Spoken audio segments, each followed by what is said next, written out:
ప్రచారానికి గట్టిగా 48 గంటల టైం కూడా లేదు. జాతీయ పార్టీలని తెలుగు రాష్ట్రాలను చుట్టేస్తున్నాయి. అగ్రనేతలంతా సుడిగాలి పర్యటనలతో హోరెత్తిస్తున్నారు. ఇప్పటికే 2 రౌండ్లు ప్రచారం చేసిన ప్రధాని నరేంద్ర మోడీ ఇవాళ మరొకసారి తెలంగాణకు వస్తున్నారు. మొదట నారాయణపేటలో, ఆ తర్వాత హైదరాబాద్ ఎల్బీ స్టేడియంలో మోహరి బహిరంగ సభలు ఉంటాయి. మరోవైపు హైదరాబాద్లో ట్రాఫిక్ ఆంక్షలు అమల్లో ఉంటాయి. 4వ విడత ఎన్నికల ప్రచారానికి మరో 2 రోజులే సమయం ఉంది. ఈ నెల 13న ఎన్నికలు జరగనుండగా రేపు సాయంత్రం 5 గంటలకు ప్రచారం ముగియనుంది. దీంతో జాతీయ పార్టీలన్నీ తెలుగు రాష్ట్రాలను చుట్టేస్తున్నాయి. అగ్రనేతలంతా సుడిగాలి పర్యటనలతో హోరెత్తిస్తున్నారు. ఇప్పటికే 2 సార్లు ప్రచారం చేసిన ప్రధాని నరేంద్ర మోడీ ఇవాళ మరోసారి తెలంగాణలో ప్రచారానికి రానున్నారు.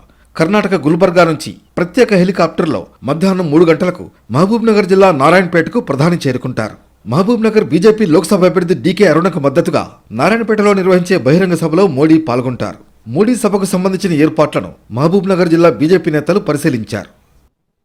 నారాయణపేట సభ తర్వాత సాయంత్రం 5 గంటలకు హైదరాబాద్కు ప్రధాని మోడీ వస్తారు. ఎల్బీ స్టేడియంలో జరిగే భారీ బహిరంగ సభలో ప్రధాని మోడీ పాల్గొంటారు.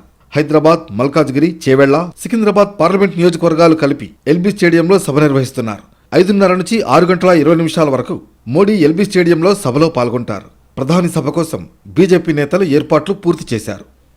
ఎన్ని ప్రలోభాలు పెట్టినా, ఎన్ని అబద్ధాలాడినా, ఎంత తప్పుడు ప్రచారం చేసినా ఈరోజు భారతీయ జనతా పార్టీ విజయానికి ఏ రకమైనటువంటి డోకా ఈరోజు తెలంగాణలో లేదు.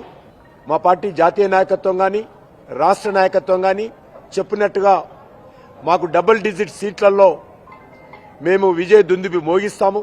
ఎల్బీ స్టేడియంలో మీటింగ్తో తెలంగాణలో మోడీ ఎన్నికల ప్రచారం ముగుస్తుంది. ఎన్నికల ప్రచారం చివరి అంకానికి చేరడంతో నారాయణపేట, ఎల్బీ స్టేడియం వేదికగా ప్రధాని ఎలాంటి వ్యాఖ్యలు చేస్తారా అనే ఆసక్తి నెలకొంది. మరోవైపు ప్రధాని మోడీ బహిరంగ సభ సందర్భంగా సాయంత్రం 4 గంటల నుంచి 8 గంటల వరకు ఎల్బీ స్టేడియం పరిసరాలతో పాటు పలు ప్రాంతాల్లో పోలీసులు ట్రాఫిక్ ఆంక్షలు విధించారు.